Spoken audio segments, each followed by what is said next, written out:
പ്രണയം ഇന്ന് നമുക്കതൊരു ആഘോഷമാണ്. പക്ഷേ 17 നൂറ്റാണ്ടുകൾക്ക് മുൻപ് പ്രണയിക്കുക എന്നാൽ മരണത്തെ പുൽക്കുക എന്നായിരുന്നു അർത്ഥം. ഓരോ വാലന്റൈൻ കാർഡിന് പിന്നിലും ഒരു മനുഷ്യന്റെ നിലവിളിയുണ്ട്. ചോരയുടെ ഗന്ധമുണ്ട്. സ്നേഹത്തിനു വേണ്ടി ജീവൻ നൽകിയ ഒരു പുരോഹിതന്റെയും അയാളെ കൊലമരത്തിലേക്ക് നയിച്ച ഒരു ക്രൂരമായ ആചാരത്തിന്റെയും കഥയാണ് Valentine day, the dark day.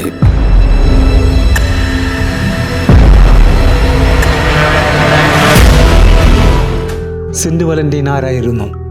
രക്തസാക്ഷിയായ ഒരു വിശുദ്ധൻ എങ്ങനെയാണ് വാലന്റൈൻസ് ദിനത്തിൽ പ്രചോദനമായത്? വാലന്റൈൻസ് ഡേ ശരിക്കും ഒരു രക്തസാക്ഷി ദിനമല്ലേ?